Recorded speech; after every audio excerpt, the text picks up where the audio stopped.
Carotid sheath student, आज के class में हम लोग हेड एंड नेक का एक टॉपिक पढ़ने वाले हैं कैरोटिड शीथ के बारे में।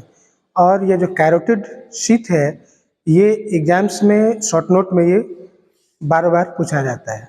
तो कैरोटिड शीथ, जैसा कि आप इसका नाम में देख रहे हैं कि carotid that means carotid artery, और ये शीथ मीन्स कवरिंग कवरिंग। तो ये जो कैरोटिड शीथ है ये डीप सर्वाइकल फासा का जो कंडेंस होकर के और ये शीथ बनाता है कैरोटिड शीथ। और ये कैरोटिड शीथ में कुछ स्ट्रक्चर इसमें इंक्लोज रहते हैं, और वो है ये आपका common carotid artery, then internal carotid artery, ये वैगस नर्व और ये इंटरनल जुगुलर वेन। ये इतना स्ट्रक्चर ये कैरोटिड शीथ में इंक्लोज रहता है। कैरोटिड शीथ में ये कैरोटिड आर्टरी में ये कॉमन कैरोटिड, इंटरनल कैरोटिड, ये internal jugular vein and vagus nerve. अब देखिए ये जो कैरोटिड शीथ है इसमें ये जो कॉमन कैरोटिड आर्टरी है ये रहेगा मीडियल साइड में। ये कैरोटिड शीथ है और इस कैरोटिड शीथ के मीडियल साइड में रहेगा ये कैरोटिड आर्टरी, और लैटरली रहेगा ये वेन लैटरली रहता है, और बिहाइंड में रहता है वैगस नर्व।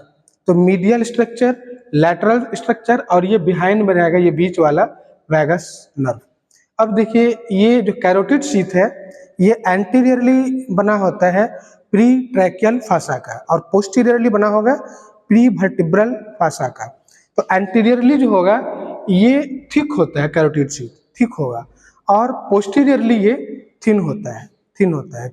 और ये पोस्टीरियरली में इसका जो लैटरली है वेन, तो वहाँ पर थिन होगा क्योंकि वीनस रिटर्न के समय में ये जो वेन है ये थोड़ा एक्सपेंड करेगा, इसीलिए पोस्टीरियर वाला जो लेयर होता है वो थोड़ा सा थिन होता है, और एंटीरियरली ये थिक होता है।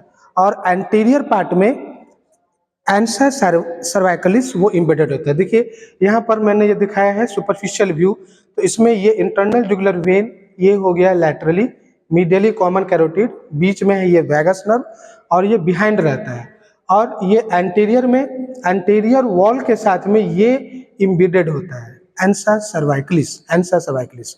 और जो पोस्टीरियर पार्ट जो होता है वहाँ पर सर्वाइकल सिंपैथेटिक चेन भी वहाँ पर प्रेजेंट होगा।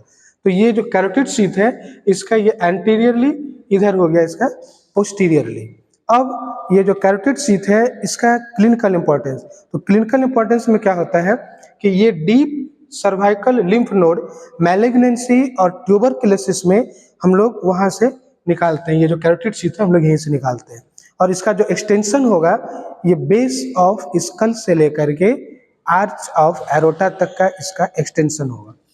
ये जो कैरोटिड शीथ है ये बेस ऑफ स्कल से लेकर के आर्च ऑफ एरोटा तक इसका एक्सटेंशन होगा। और ये जो कैरोटिड शीथ है ये देखिए ये कैरोटिड आर्टरी, ये वैगस नर्व, और ये इंटरनल जुगुलर वेन। तो कुछ स्ट्रक्चर यहाँ से पियर्स कर करके बाहर निकल जाता है।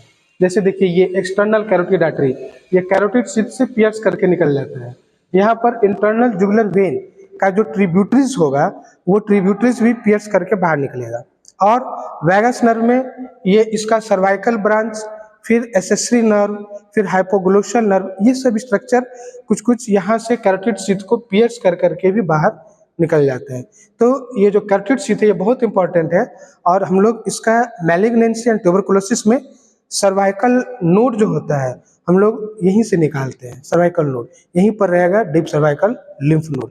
तो कैरोटिड शीथ में ये आपको anterior wall, posterior wall, anterior wall का फॉर्मेशन, पोस्टीरियर वॉल का फॉर्मेशन, ये आपको सब लिखना है, और इस फिगर में यहाँ पर सब कुछ ये दिया हुआ है। तो इसे आप इस फिगर की सहायता से समझें और इसे आप याद रखेंगे। Thank you.